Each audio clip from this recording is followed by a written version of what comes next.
Hi, folks. Welcome to the Prepared Homestead. This is Travis. Thank you all for stopping by to watch. Yeah, it's hot. It's very quiet.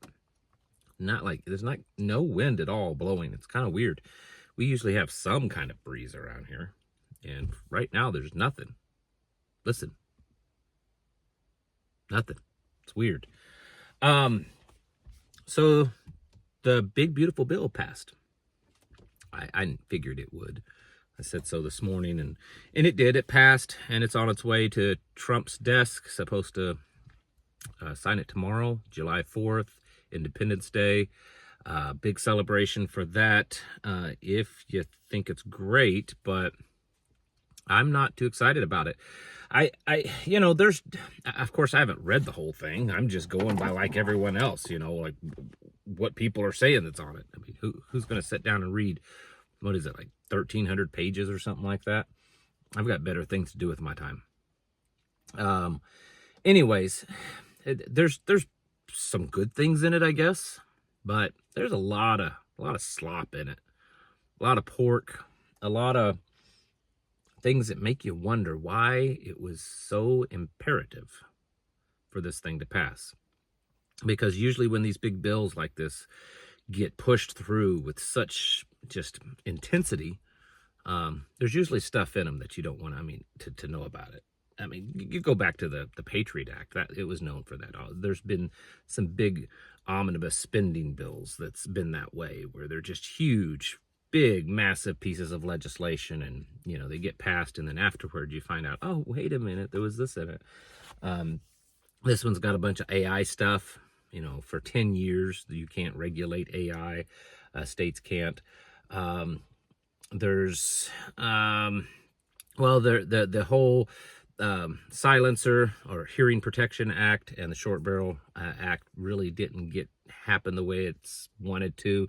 It's basically they've reduced the fee down to zero, so you don't have to pay a fee, but you still have to be registered, go through all the hoops and all that kind of stuff. So they're bragging about no taxes on tips and no taxes on Social Security, but that's not technically correct. It's no taxes on most tips, no taxes on most Social Security.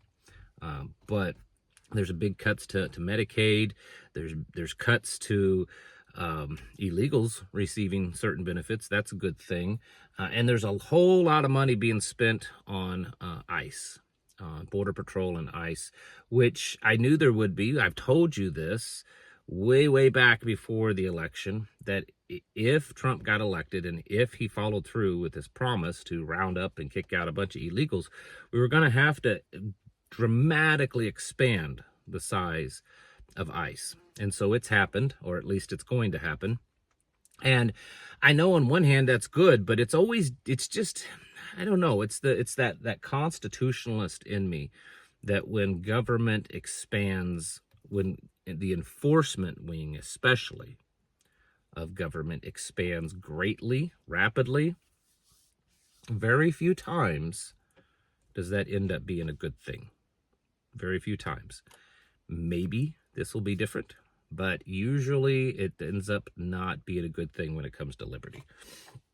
And I'm not just talking about people that are here illegally. I think that they should all be kicked out. I've said that for a long time. I was saying that back before it was really, cool.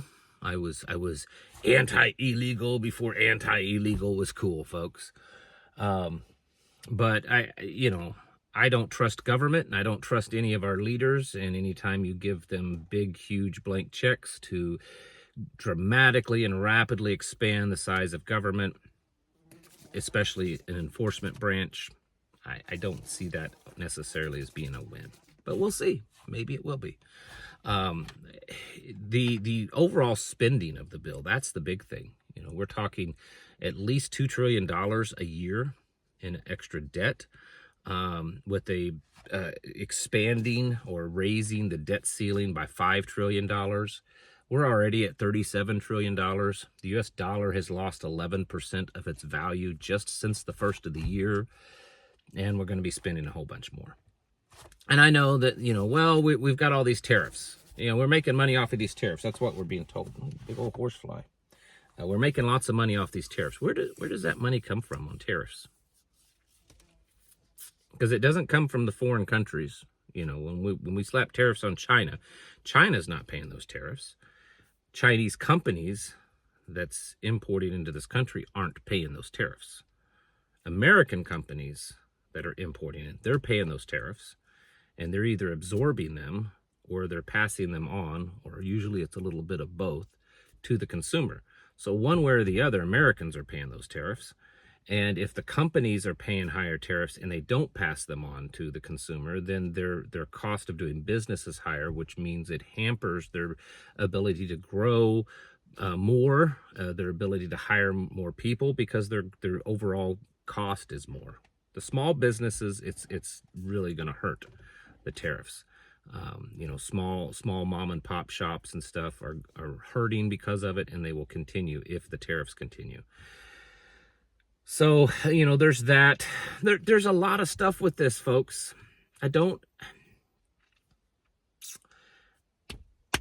There's so much I want to say, but I know that so many people will hate it. There's been a strange phenomenon over the past few years with the whole MAGA movement. And at first I disregarded some of the conspiracies, but anymore I can't disregard them that much. When it comes to the whole QAnon and the whole MAGA movement being really set up as a big psyop, because there are so many things that now the MAGA movement supports and praises and wants, whereas just a few years ago conservatives had always been against, and then now all of a sudden they're supporting. And here we have a big, huge increase in government. Big increase in government. And we're praising it. It's great. Increase in taxes, increase in spending, increase. And we love it. It's great, right? I could be wrong, but this is not a good thing. So, yeah, it's happening. There's all kinds of other crazy things happening. There always is. You know, over in the Middle East, there's strange things going on with that. There's in many ways there's this appearance, you know, by the movement of planes that are going on, tanker planes, just general reports of what's happening on the ground. It has this appearance that a conflict is getting ready to rise up again. But yet, on the other hand, we've got Trump and Putin and Israel and Iran in various different ways having communication with each other. Apparently, a type of deal has been, at least not on paper, but just verbally reached between Israel and Hamas. Russia is kind of trying to work out a deal between Israel and Iran, apparently. Israel has met with Russia privately. Trump has met today with Putin about Ukraine. It's interesting. All of these different things kind of fall back to Putin. That's interesting. So it's weird stuff, because, like I said, on the surface it looks like that, you know, another conflict is rising up, but yet the reports are that there's apparently some kind of peace deals, multiple ones, being kind of worked out. I don't know what to tell you. You know, first they cry peace and then comes sudden destruction. I don't know. It's all strange. Things are unpredictable. Things are chaotic.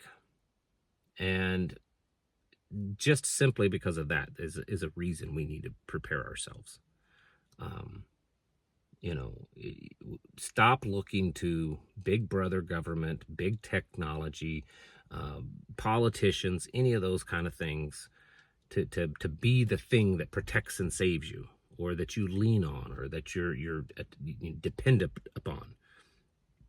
Look to yourself, the things that you can do for yourself, to the community around you, especially if you live in a small or rural community, or a small suburban or small little town. You know, focus on those kind of things. What can you do to improve around you there?